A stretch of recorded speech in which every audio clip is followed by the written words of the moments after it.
back when I was a part-time disc jockey. I used to haul out half of my equipment onto the front yard every Halloween and set up this huge sound and light show. I had these flashing strobe lights and glowing goblins and spooky sounds until all the neighbors started to put on more extravagant displays than me. Oh boy, here I was trying to keep up with the Joneses, and I got outdone by the Addams family. And it took a lot of time too, and I wanted to spend my time on what mattered most. So anyway, I thought to myself, okay, I'm a creative guy. This Halloween thing, what's it all about? It's a transaction, trick or treat, right? We'll trick you, or unless you give us a treat, we give you candy. But I thought, well, does it have to be candy? What else? We can give them little toys. That's kind of bulky. Or a little book. Oh, that's way too serious. Or we could roll a little paper up with a poem and a magic scroll. That's it. A poem. I write poetry. Let's see. I'll write a couple of poems, rotate them back and forth every year. Kids won't know the difference. Well, this year I'm up to poem number 17. And 300 kids come to my house every year for poems. Now, not all the poems are just for kids. Some of them are for adults as well. Like this one. Mommy, I'm bored. There's nothing to do. I don't know what's next. I don't have a clue. I've read all my comics. My coloring's done. I played with my toys. They're not so much fun. I finished my homework. There wasn't too much. Rectangles, triangles, circles, and such. I don't want to finish my drawing right now. The one with the barn and the horse and the cow. There's a whole lot of clay, but what should I make? A monster from Mars or a big birthday cake? I could build an old castle with all of my blocks, or play that weird game with the hen and the fox. I'm squirming around in Dad's favorite chair. I go upside down, put my legs in the air. I might twist around all my fingers and toes, or turn up my face and turn up my nose. I'm here all alone. There's nothing to do. I stare out the window and look at the view. I'm bored of this boredom. I've now had enough. I don't want to play with any old stuff. But what I would like when there's nothing to do is just to spend time with someone like you. Let's play with some cards. I don't know the name. It's like Crazy 8. It's a wonderful game. I could stop being bored. I think I know how. Mom, can you be with me now? I really don't care what you do, you and I, just reading together or playing I Spy. The thing I want most from my mom and my dad is time spent with me, and that makes me glad. Well, that's all about connecting kind of one-on-one. But I had a chance to connect with 200 other people recently. It was the Luminato Arts Festival, and myself and 200 other amateur dancers performed a 30-minute piece in Nathan Phillips Square, kind of a combination of line dancing and modern dancing put together. Now, we had about 3 months of rehearsals. That was time well spent, for sure, because we put on 4 fabulous performances in Nathan Phillips Square. Now, at the end of each one, the audience was invited to join us for a giant dance party. We were all pumped up, and so here we are dancing away, and I thought, time to try some old-fashioned touch dancing. So I asked one of the partners from the show, got into position, classical touch dancing position, holding hands, and we're off. Grinding hips, turning around, spinning away, pirouettes. It was grand fun, and I was catching my breath at the end. And a woman from the audience walks over to me, completely unknown to me. She says, "My husband's over there. We never get the chance to dance anymore. Could I do that with you?" I thought, oh, okay.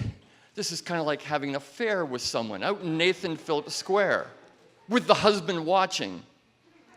I said, sure. So we took our position, holding hands. We spun around, twisted out, pirouettes, dancing away, though all the time I've got my eye on the husband over there. We finished up, and we went over to talk to him, and he was asking questions about the performance and the rehearsals. This was a bit weird. I had literally just swept his wife off her feet. A few minutes later, we parted, and I went back to doing some more dancing. And there I was dancing with some of the other folks, and out of the corner of my eye, a couple of minutes later, I turned around, and there they were, husband and wife, embracing and dancing together. And I thought, wow. So that inspired this poem.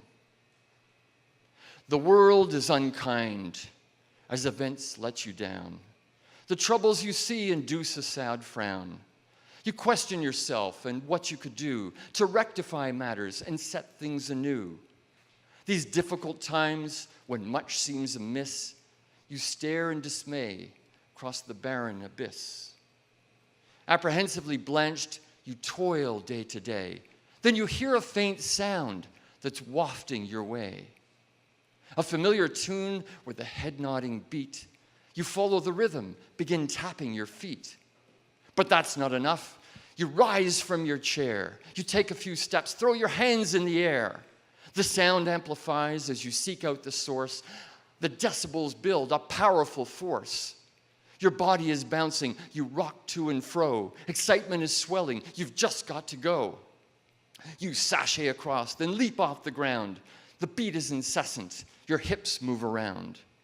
On the side, someone watches, awkwardly shy, decidedly lost. They would never let fly. You reach out your hand and invite them to dance, to step on the floor and for once take a chance. Now 2 of you dancing, while others look on, then more and more join. The apathy's gone. A pulsating swarm, you're all moving now. The movement infectious, there's no sacred cow. The world spins around, it twirls on its way. The chorus alluring, you spin on your way. Jazz leaps and do-si-dos, pas de courroux, pirouettes, extensions, and a fast boogaloo. Arabesque shuffle, a 2-step divine, high-kicking heels that form a long line. Stag leaps and quadrilles, freestyling popping, kickball change, waltzes, hip-hopping, locking, cha-cha and foxtrotting, pivot and swing, moonwalking, port-a-bras, rotating fling, gyrating, breakdancing, cakewalking jive, 8 counts in rhythm that all come alive. Elbows and shoulders, fingertips snapping, disco or techno and fast-talking rapping. Bodies in unison, stomping their feet, gyrating, thrusting, and pounding the beat. Twisting and sweating, the jumps are contagious, patterns complex, the spins are outrageous, grooving and moving and nothing highbrow, a flourishing finish, and all take a bow.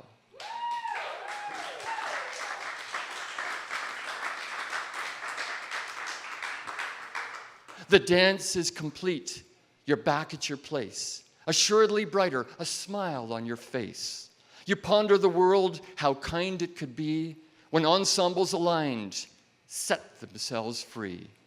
There's much more to dancing than just having fun, when all through the world, hearts are beating as one. So I learned from all that, I'm certainly passionate about poetry, I'm passionate about productivity. As Michel said, I put the 2 together in a book of productive poems.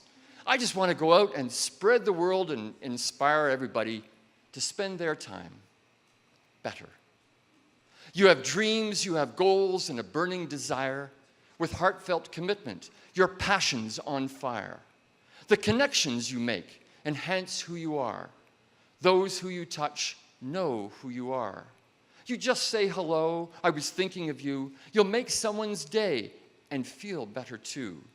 The steps you can take are all close at hand. A future that's bright and just what you planned. My deep desire is when you'll happily boast that you're spending your time on what matters most.